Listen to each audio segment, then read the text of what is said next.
Hello बच्चों, बेटा हम कैपेसिटर की बात कर रहे हैं और हमने पैरेलल प्लेट कैपेसिटर डिस्कस कर लिया है अभी तक।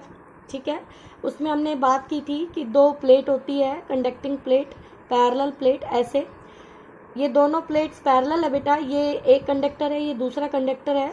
और इन दोनों प्लेट्स को जब हम ऐसे एक बैटरी से कनेक्ट करते हैं तो यहाँ पर चार्ज का एक प्लेट से दूसरी प्लेट ट्रांसफ़र होता है। कैसे?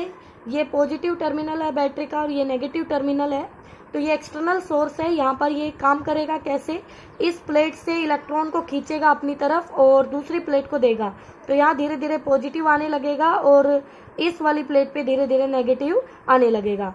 तो यहाँ हमने बात की थी कि एक प्लेट पे पॉजिटिव चार्ज, तो हमने उसको दिखाया प्लस क्यू से, और एक प्लेट पे नेगेटिव चार्ज, उसको हमने दिखाया माइनस क्यू से।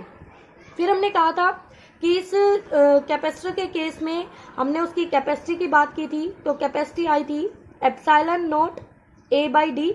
ए हमारे पास था बच्चों एरिया ऑफ द प्लेट, ये आपकी प्लेट है, कंडक्टिंग प्लेट, एक कंडक्टर, और डी इन दोनों प्लेट के बीच का सेपरेशन है।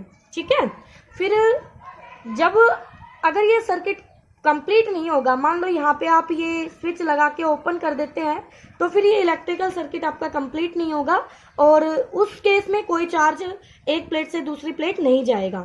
ठीक है बेटा, कैपेसिटी का दूसरा फॉर्मूला आपने पढ़ा था, चार्ज अपॉन पोटेंशियल। तो बच्चों ये जो चार्ज होता है ये हमारी पॉजिटिव प्लेट का चार्ज होता है, और ये जो पोटेंशियल है ये दोनों प्लेट के बीच का पोटेंशियल डिफरेंस है। तो सीधी सीधी बात, जो आप ये V अप्लाई करते हो यहाँ बैटरी, तो ये बैटरी जो V है, यहाँ जो ये पोटेंशियल आप लेते हो, ये पोटेंशियल डिफरेंस ही होता है इन दोनों प्लेट्स का। ठीक है, ये जो सेल आपने लगाई हुई है, और कैपेसिटर की दोनों प्लेट्स इक्वल होती है बिल्कुल, एक छोटी या एक बड़ी नहीं होगी बेटा। ठीक है, पैरेलल प्लेट। तो पैरेलल प्लेट कैपेसिटर की हम सारी बातें कर चुके हैं। इसकी एनर्जी भी हमने निकाली थी, हाफ CV स्क्वायर आई थी हमारे पास। अदर फॉर्म्स में भी आप ध्यान रख सकते हैं, हाफ QV, ठीक है, या half Q square by C। तो बेटा हाफ, अब ये जो बैटरी है ये हमें क्यू चार्ज, यानी कि जो एनर्जी आनी चाहिए थी वो आनी चाहिए थी QV, बट हमें एनर्जी मिलती है इसकी आधी। तो 50% एनर्जी हमारी क्या हो गई थी? हीट की फॉर्म में लॉस हो गई थी। क्या हो गई थी बेटा?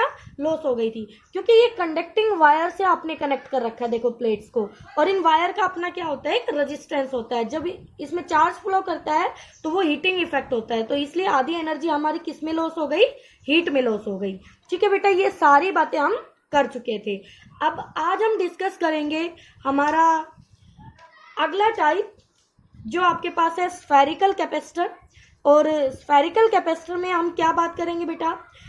आपको ध्यान होगा कि स्टार्टिंग में हमने एक स्फीयर के लिए कैपेसिटी डिस्कस की थी, स्फीयर के लिए कैपेसिटी डिस्कस की थी, और वो आई थी आपकी 4 pi epsilon not R radius of the sphere था। चलो बेटा, तो हमने यहाँ पे क्या करना है? कैपेसिटर के लिए दो कंडक्टर चाहिए, तो यहाँ पे दो कंडक्टर है, एक स्फेरिकल सेल, बेटा सेल है ये, होलो स्फीयर है। एक होलो स्फीयर ले लिया, ये रेड पेन से बना रखा आपने, और एक ग्रीन पेन से है। अंदर वाले का रेडियस A है बेटा, और बाहर वाले का रेडियस B है। अंदर वाले को हमने चार्ज दे दिया है पॉजिटिव चार्ज प्लस, तो प्लस चार्ज की वजह से बाहर वाले कंडक्टर, जो न्यूट्रल कंडक्टर था, क्या उस पे नेगेटिव चार्ज इंड्यूस हो जाएगा? बिल्कुल मैम। और आउटर सरफेस पे जो पॉजिटिव होगा उसको आपने ग्राउंड करके क्या कर दिया है? अर्थिंग करके उसको खत्म कर दिया है। तो अंदर वाले अंदर वाले कंडक्टर पे पॉजिटिव चार्ज और बाहर वाले कंडक्टर पे नेगेटिव चार्ज, और ये कॉमन सेंटर है बेटा इनका, तो कोसेंट्रिक स्फेरिकल सेल्स है ये आपके पास। ओके, अब इसमें क्या है बेटा कि हमें कुछ नहीं करना, जैसे आपने पैरेलल प्लेट कैपेसिटर में किया था, पॉजिटिव प्लेट का चार्ज लेना होता है और दोनों प्लेट के बीच का पोटेंशियल डिफरेंस लेना होता है, वही काम हम यहाँ पर करने वाले हैं। तो बताओ बेटा, क्या पॉजिटिव, ये अगर मेरा एक कंडक्टर है तो ये पॉजिटिव चार्ज है, तो इसका चार्ज प्लस क्यू है, मुझे पता है। अब मुझे फाइंड आउट करना है प्लस क्यू और माइनस क्यू, इन कंडक्टर के बीच का पोटेंशियल डिफरेंस क्या होगा। और ये आपके लिए कोई मुश्किल बात नहीं है, क्योंकि आप स्फेरिकल बॉडी के लिए पोटेंशियल निकाल चुके हो।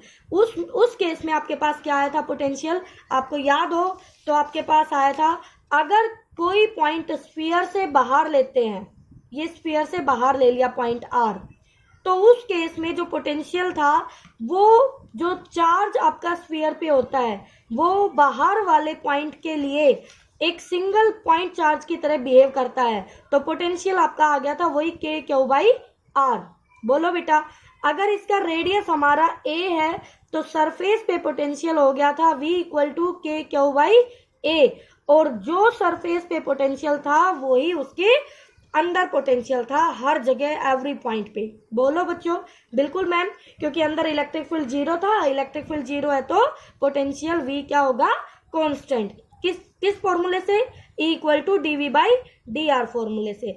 तो E जीरो होगा तो किसी का चेंज क्या हो जाएगा भाई, कोई क्वांटिटी अगर किसी का चेंज जीरो आ रहा है तो इसका मतलब वो क्वांटिटी क्या थी आपकी, कांस्टेंट थी। तो यही तो बात है बेटा, बस अब आपको यही कॉन्सेप्ट यूज करना है वहां पोटेंशियल डिफरेंस फाइंड आउट करने के लिए। तो देखना बेटा कैसे करेंगे हम।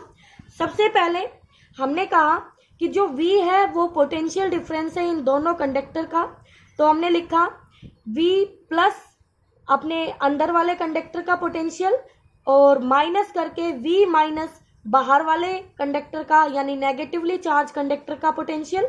अब हम इन दोनों कंडक्टर के लिए पोटेंशियल लिखेंगे। तो बच्चों एक बात बताना, अगर मैं इस पॉइंट पे पोटेंशियल पूछती हूँ तो क्या वो सिर्फ इसी स्फीयर की वजह से पोटेंशियल होगा, नहीं बेटा, किसी एक पॉइंट पर जो पोटेंशियल होगा उसके नियर बाय सभी चार्जेस की वजह से टोटल पोटेंशियल होता है। तो लिखना शुरू करें। ओके मैम, तो बताओ बेटा, यहाँ पर जो आपका ए रेडियस वाला स्फीयर है ये, तो इसका चार्ज है प्लस, पोटेंशियल स्केलर क्वांटिटी है और स्केलर क्वांटिटी का साइन कंसीडर होता है। तो इसका पोटेंशियल इसके सरफेस पे, तो क्या मुझे के क्यू बाई ए लिखना चाहिए, बिल्कुल लिखना चाहिए। अब इसी का पोटेंशियल मतलब इसी पॉइंट पे बाहर वाले स्फीयर की वजह से, तो बाहर वाले स्फीयर की वजह से उसके सरफेस पे पोटेंशियल होगा के क्यू बाई बी, उसका रेडियस बी है, और जो उसके सरफेस पे होगा वही उसका अंदर होगा हर जगह, तो छोटे वाले स्फीयर पे भी उतना ही होगा। तो के चार्ज माइनस क्यू अपॉन में बी उसका रेडियस था। ठीक है बेटा, तो ये आ गया है V प्लस, यानी कि इस वाले पॉइंट पे जो पोटेंशियल आप निकाल रहे हो उस पॉइंट का पोटेंशियल आ गया। फिर माइनस, फिर करेंगे V माइनस, यानी कि बाहर वाले कंडक्टिंग स्फीयर के ऊपर पोटेंशियल।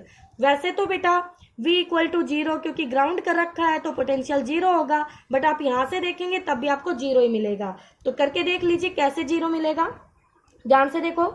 अंदर वाले स्फीयर की वजह से बाहर, तो क्या अंदर वाला पॉइंट चार्ज की तरह बिहेव करेगा, बिल्कुल। और अंदर वाले के लिए आप निकालना चाह रहे हो बी दूरी पर, तो क्या के क्यू अपॉन बी होगा, यस मैम यही होगा। अब बताइए उसके खुद की वजह से के माइनस क्यू अपॉन में बी, उसका रेडियस क्या है बी, तो यहाँ पे देखो के क्यू अपॉन बी माइनस के क्यू अपॉन बी, क्या ये कैंसिल होके जीरो हो जाएगा, बिल्कुल हो जाएगा।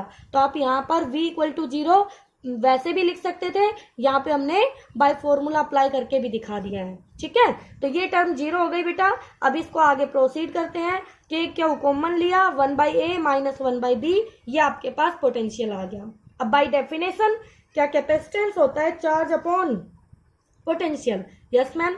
तो हमने चार्ज रखा, क्या हो चार्ज कौन सा लेना है, पॉजिटिव प्लेट का चार्ज लेना है, और V दोनों प्लेट के बीच का पोटेंशियल डिफरेंस। ठीक है, V की वैल्यू पुट करो, K Q under the root 1/a minus 1/b, कुछ नहीं करना बेटा।